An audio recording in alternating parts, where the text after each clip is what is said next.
Hello everyone, X-Walk Hill Bethelite here. And the ride is over. It's just Jehovah's Witnesses refuse to get off the ride. Have you ever been on a roller coaster or a ride at an amusement park and you enjoy the ride so much? It was so fun that you do not want to get off the ride even though the ride is over, even though they are unbuckling your safety belt, removing the safety bar, pointing to the exit. You like the ride so much, you want to stay right there. It's the same with Jehovah's Witnesses. The ride is over. They just refuse to get off the ride. You have governing body members with beards now. It's over with. Jehovah's Witnesses have mutated into an unrecognizable religion. They have little tablets that they walk around everywhere with. They barely even have Bibles anymore. You don't see them going door to door. I have not seen Jehovah's Witnesses going door to door in about as long as I can, for probably 6 months or something to that effect. 10 years ago or 20 years ago, on a Saturday, I'm always going to run across some Jehovah's Witnesses standing at somebody's door. If you would have told a believing Jehovah's Witness that there is going to be a time where governing body members can have beards and that they're hardly going to ever be going door to door, and that pioneer hours are going to be lowered even lower than what auxiliary pioneer hours were back in the day, if you would have told Jehovah's Witnesses that a new teaching would arise where people can join the Jehovah's Witness religion all the way up until Armageddon. There's no real point in time where you can look at a person and say, oh yeah, they're going to get destroyed in Armageddon. They could turn around at any point in time, even during the Great Tribulation. There's no cutoff time. Well, the Jehovah's Witness from 20 years ago that you would have told that to would have told you that ain't the organization. That whoever's telling you that they're not being led by Jehovah. That must be some other church. That must be some other religion. That must be a kingdom hall that has essentially rebelled from Jehovah and is no longer teaching the truth. They would have told you, a Jehovah's Witness 20 years ago would have said, what is going on today on a global scale would not be allowed by Jehovah. He wouldn't allow the organization to essentially go off the rails. But today, it's essentially over with. There's no reason for a Jehovah's Witness to still be a part of an organization that done left just about everything it used to teach. And all of its teachings, it said, came from God. So if they're changing everything, this is almost like a split-off group from Jehovah's Witnesses. You know how you have all these churches, and most of these churches have got groups that break off from it that are somewhat similar, but a lot different? Well, it's like the Jehovah's Witnesses of today are almost like a splinter group of what they used to be. It's just that the governing body left with them. So who do Jehovah's Witnesses follow? The teachings that they used to have, where door-to-door was necessary, where you can pretty much mark off anybody who is not listening to, quote-unquote, the truth. At the moment, you could mark them off as being getting ready to be destroyed at Armageddon.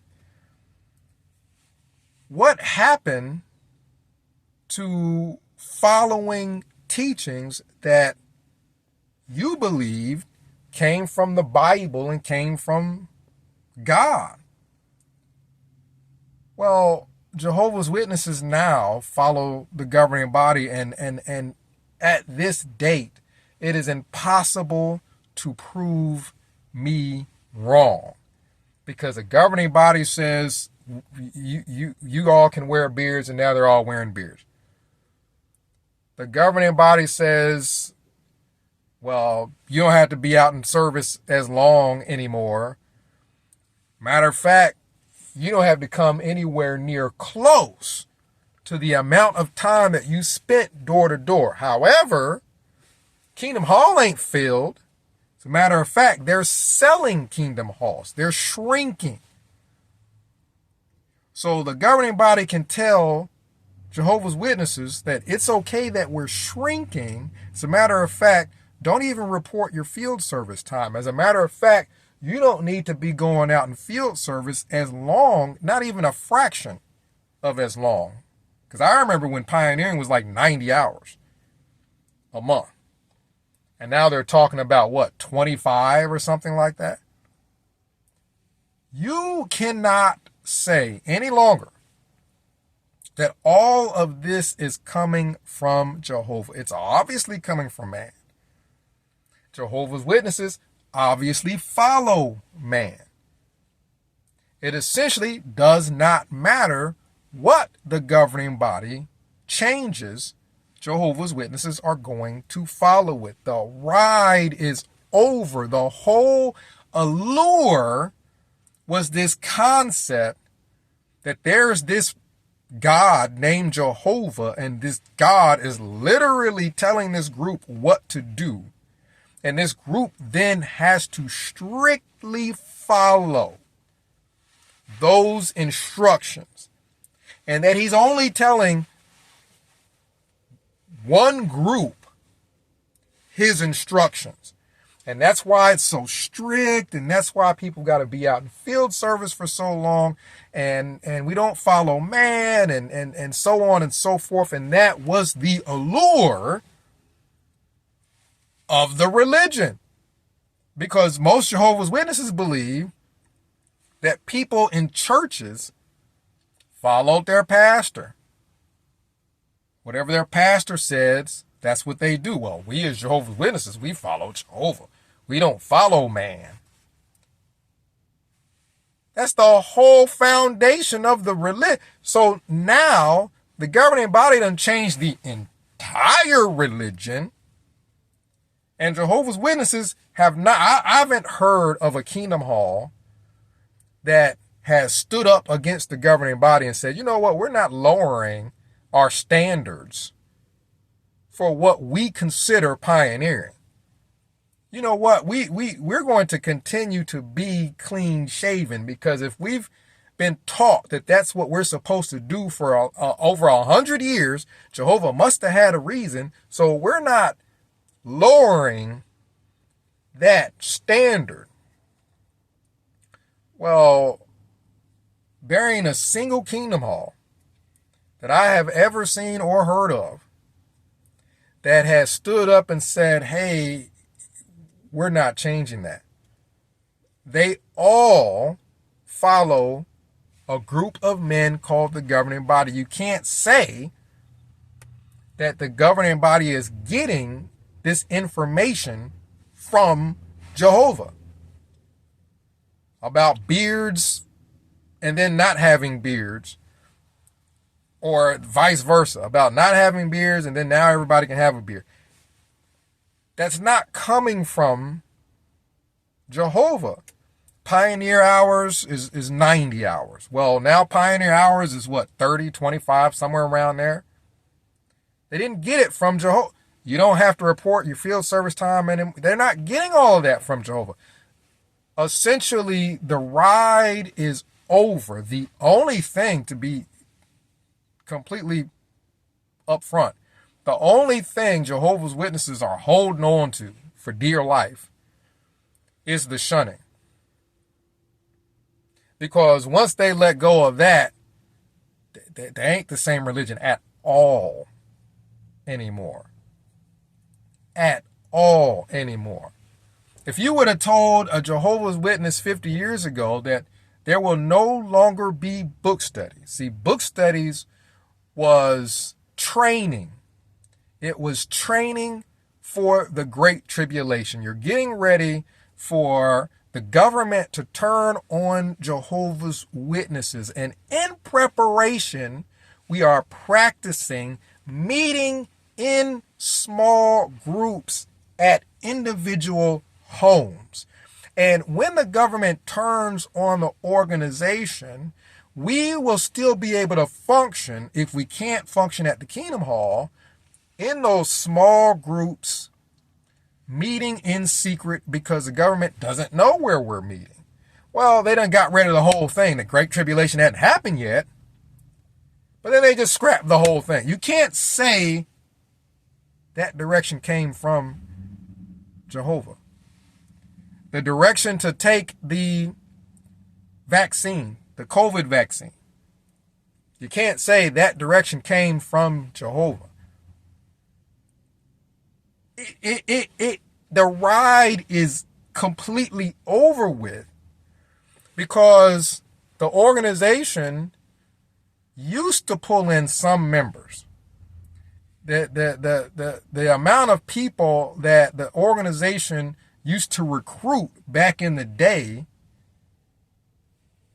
was larger than the number that they recruit now, partially because of that foundation that the churches do what they want. They follow man. We do not. We stay strict to this structure that was set up by God himself. Jehovah's Witnesses done ran from darn near every part of the original structure that has ever existed. Where is the common sense? So basically, you have even Jehovah's Witnesses not being able to take the whole beard thing seriously, because you got people 70 that are just now learning how to grow a beard and going to their barbers trying to figure it out. Like going to the barber saying, I don't know what I want to do with my beard. I haven't had one my whole life and I'm 70. Just show me how to grow. You know what I mean? They're going to their barbers not knowing what to do. And it is a big joke even to Jehovah's Witnesses. They can't even take their religion seriously. It's over with. It's the same as Heaven's Gate.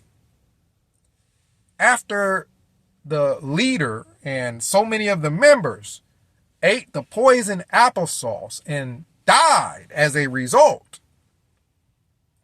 the ride was pretty much over, but you still had people who refused to get off the ride. You still had people following Heaven's Gate, using the website, even though the leader was gone, dead, and everything.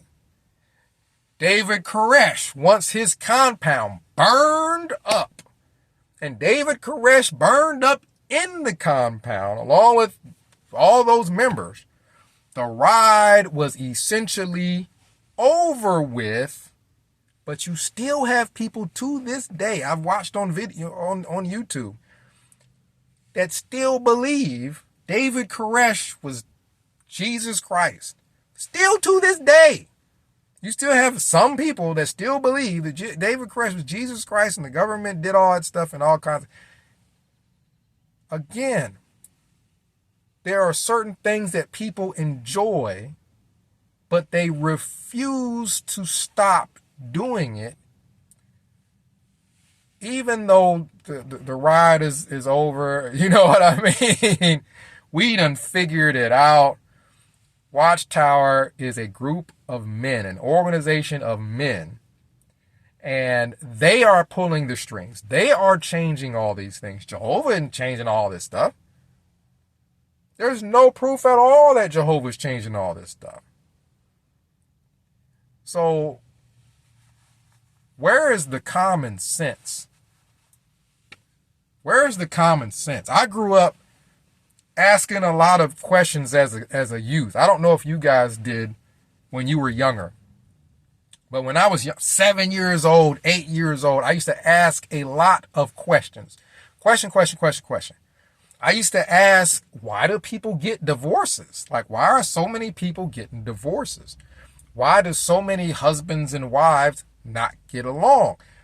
Typically, the answer I would get would be a common sense answer. As a kid, I'm expecting something super complex and super complicated as to the reason why these things happen. But normally the answer I would get would be common sense stuff. Like, I remember my father telling me, not to behave in front of your wife or significant other in a manner that is essentially a lower standard than what you would behave in front of anybody else. And I'm over here thinking, well, why would anybody do that? Like, he's talking about people are just doing nasty stuff. Don't be sitting in front of your wife and you're picking your nose and you're wiping it on her, and you're drinking, and then you're falling out drunk in front of her. And I'm thinking, why would anybody do that? Don't be taking stress that you get from work or from other places and going to the bar, getting drunk, getting worked up, and then going home and then taking it out on her. As a 7-year-old, 6-year-old kid, why in the world would anybody do that? That's dumb.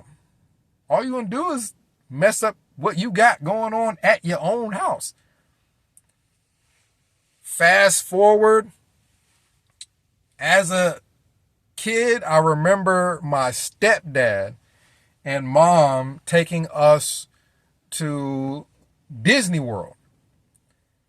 It was either Disney World or Disneyland, the one that's in Orlando. And I remember this lesson I heard from my dad. Just he's telling me common sense stuff. Don't start arguments over stupid things and what have you. Things that don't even hardly matter, but a person will pick with their significant other about. On the way to Disney, I'm a kid. My parents are grown adults. I remember my mom is making us something to eat. We're excited. We're getting ready to go to Disney. On our way there, my mom starts making us sandwiches. Oh man, we're happy to be going to Disney. We're happy to have sandwiches. We're happy to have juice boxes to drink. And while we're eating, my mom starts making my stepdad a sandwich. And I remember him looking over with disdain at his sandwich saying, "Put some bologna on that bread." So then my mom, I believe, takes another slice of bologna and puts it on the sandwich. And he looks over there and he's like, "Why are you being so stingy with the bologna? Put some bologna on my sandwich. Put some meat on there." And I'm like, he's upset about this sandwich. And this argument continues all the way to the parking lot of Disney World or Disneyland, whichever. Let's just say World. And it gets elevated to the point that My stepdad is like, we ain't going to Disney. We turn around and we going back to the hotel. And all of that flashed back. You know, of course, fast forward, they're no longer married. Obviously, it didn't work out for obvious, stupid reasons, common sense reasons. You don't sit here and argue about bologna on a sandwich. But that's what happens. So as a youth, most of the answers I would get to all the questions I had were common sense answers. And essentially, what the adult was telling me as a child was that grown-ups ain't got no common sense. The answers to every question you're asking me is all common sense stuff you know as a 6-year-old kid not to do. But adults don't know. So as adults, we know that to teach kindergarten kids, to teach first grade, second grade, third grade, you need a degree. You need some sort of a degree. Now, there could be some differences in different states. Correct me if I'm wrong. But to teach kindergarten, I'm talking ABCs, 1, 2, 3s, you need some sort of a degree. To be a teacher, you need like at least a bachelor's degree. You can't even be a teacher with an associate's degree. You need a bachelor's degree. Not even some college is enough. There's a standard set pretty much in every state to teach kindergarten, not just high school and above. Of course, you would need all that for that. I'm talking third grade and lower. To teach kids basic stuff, you need a degree. We all understand that. We all have this common sense that you need some kind of qualification to teach stuff that's on Sesame Street. But to teach grown adults about God and kids about God, about complex things in old writings from other civilizations almost, you don't need to have graduated high school. You don't need to have a GED. There is no standard for religion. And I'm talking, you are teaching people right from wrong, relationship advice, financial advice, and churches, they teach it all. And where's the common sense? Again, that's one of the reasons why I think there are so many problems with religion is all the common sense went out the wayside. Where you need a degree to teach kindergarten, probably preschool. You need a degree for that. But to teach grown adults about something as complex as God, you don't need anything. That's why you got Jehovah's Witnesses running around. That's why you got Mormons. That's why you got the World Mission Society, Church of God. That's why you have more cults than I can name. Because anybody can wake up and say, I talk to God, and yeah, that's the only qualification you need. Where's the common sense in that? Apparently, God is very introverted because he can't talk to but one person at a time. You got this whole planet full of people, and you want to tell them all something, right? Because you got Jehovah's Witnesses banging on everybody's door. But he couldn't tell nobody, but really there ain't, invisibly he told some Jehovah's Witnesses or something to that effect as to how Watchtower got there. I think even Islam, you have Muhammad off in a cave somewhere and an angel appears off in a cave like they're shy or like there's some kind of they're just so introverted. They don't want to be around crowds. They can only talk to one person, and it's got to be somewhere where nobody can see. Like Joseph Smith went out into the woods and God and Jesus appeared to him, and nobody else saw it, but bam, there you go. There's this religion, and there's no common sense anymore. As a youth, I did not believe until I grew up and saw it with my own eyes that half the problems we have as adults is because of a lack of common sense. There really is no such thing as common sense. It needs to be removed from the dictionary. There's no such thing as something that is common to everybody, that everybody operates off of, and it's a level of knowledge that everybody functions off of. There's no such thing as common sense. Because if I need a degree to teach kindergarten, but I can start a mega church and teach kids and adults and don't need nothing, there's no sense in that. There's no common sense at all. But the ride is over. I mean, if Watchtower was easy to disprove 20 years ago, and it was, it's even easier to disprove now. It's even easier. Comment down below. Let me know what you think. X Wall Kill Bethelite signing out.